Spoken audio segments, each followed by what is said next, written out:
Subnautica 2 is a game that is going to be coming out this year in 2026, or at least the early access version of this game, but I haven't played the original Subnautica, so I thought it would be a good chance for me to take a look back at the original game. So here it is. This is the look back of Subnautica, the original.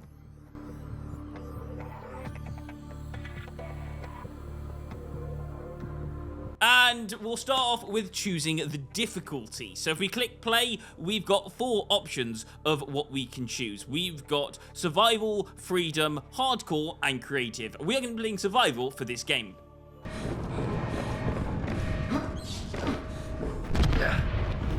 Launch in 3, 2, 1.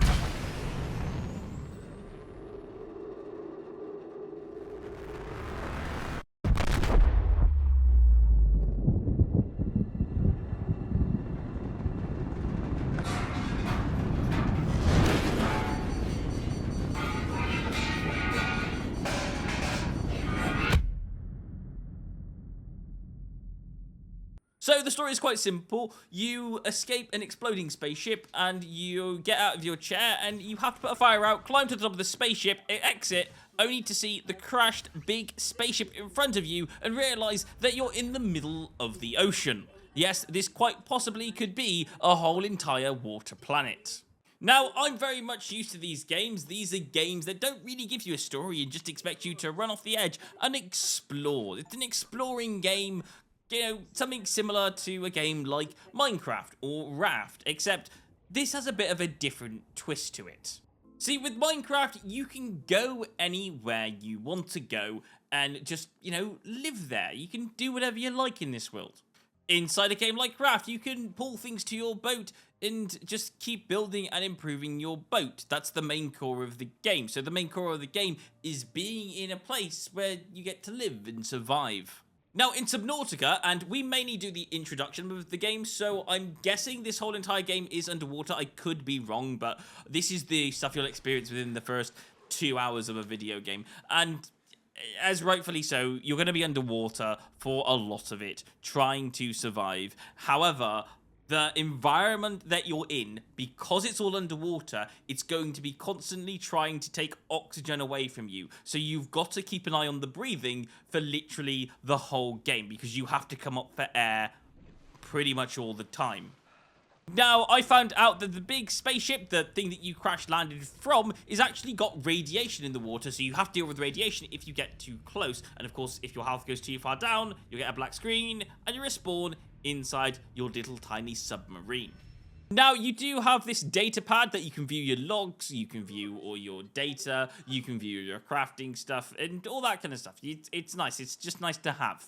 I didn't really know what I was doing at the beginning of this game, so I was just experimenting, just collecting things that I could collect underwater, not knowing what they did straight away. I was even attacked by one of these snappy creatures. I don't know the name for it. We'll call him Snappy, and I was attacked by loads of snappies. So not long after this, I found the crafting bench or table, whatever you like to call it, and I can create stuff on here. So I put 2 and 2 together. So I got the pad out, looked for the item I wanted to make, which was the repair tool, and then went out to collect loads of items inside the ocean. When I got all the items that I needed, I was then able to craft the repair tool at the crafting table. This allowed me to actually start repairs on this pod that we exited out on. So, yeah, we were all fine and dandy and everything was all okay again. Okay, so I wasn't quite sure. I made some more stuff. I made some more stuff for my character. And I think this stuff helps me breathe longer underwater. But, yeah, you get the idea. Anyway, I think that's pretty much the main portion of the game that you'll experience within the first 2 hours. After that, you'll just get really creative and start crafting loads of other stuff. But it's an underwater game where it's a bit like finding material, bringing it back to your base, and then crafting that material to make more stuff. It's a crafty to make more stuff type of video game. The only difference is with this game compared to other games, it's all set underwater. So there is that oxygen thing that you need to play around with, where you need to come up with air before your character dies of oxygen starvation. But overall, I think this is a pretty fun game. I don't think it's the best crafting game in the world, because obviously you can't just stay in an area, constantly search for stuff. You do need to come for oxygen at some point in time. But yeah, I'd say this game's good. I'd say you probably need a bit of patience with it because you do need to have that learning curve of where you're exploring, trying to find out what stuff does, all that kind of stuff. But outside of that, I think it's a pretty good game. So, are you looking forward to this game? Let me know in the comments down below. And are you looking forward to the sequel number 2 coming out in early access later on this year? Let me know in the comments, and I'll see you guys on another Jump Inside video. Thanks for watching, and goodbye.